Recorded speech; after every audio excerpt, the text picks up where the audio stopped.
Hi అండి. మీలో ఎంతమందిని ఉప్మా అనేది ఇష్టపడతారో చెప్పండి. నాతో కింద కామెంట్ సెక్షన్‌లో షేర్ చేసుకోండి. మా ఇంట్లో అయితే ఉప్మా అనేది చాలా ఫేవరెట్ అనమాట. అంటే ప్లెయిన్ ఉప్మా కాకుండా ఇలాగ క్యారెట్ అనేది తురిమి వేసామంటే బాగా ఇష్టపడతారు. మా బాబు కానీ, మా హస్బెండ్ కానీ. ఇంక అందుకోసమైతే ఇక్కడ నైట్ డిన్నర్ కోసమైతే ఉప్మా అనేది ప్రిపేర్ చేస్తున్నాను. అదేంటి నైట్ డిన్నర్‌లోకి ఉప్మానా అంటే ఇవాళ ఎందుకో కొంచెము అంటే కర్రీస్ అలా ఏమి లేవండి. మార్నింగ్ చేసినవి. ఇంకా మళ్ళీ కర్రీ చేసి చపాతీ చేసే ఓపిక లేదని చెప్పేసి సింపుల్గా అయితే ఇలాగ ఉప్మా అనేది ప్రిపేర్ చేసేసాను. ఉప్మాలో అయితే పల్లీల పొడి వేసేసుకొని తినేస్తారనమాట. ఇంకా బయట కూడా వర్షం పడుతోంది కదా అని చెప్పేసి వేడి వేడిగా ఉప్మానే ప్రిపేర్ చేశాననమాట. చాలామందికి ఉప్మా అంటే ఇష్టం ఉండదు కదా. ఉప్మాని ఇష్టపడని వాళ్ళు ఎంతమంది ఉంటారు, చాలామందే ఉంటారులేండి.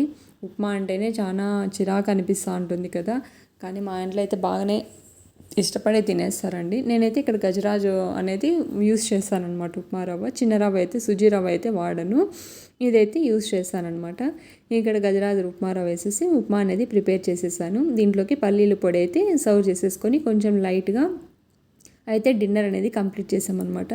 Please subscribe to my channel. Thank you for watching. Bye bye.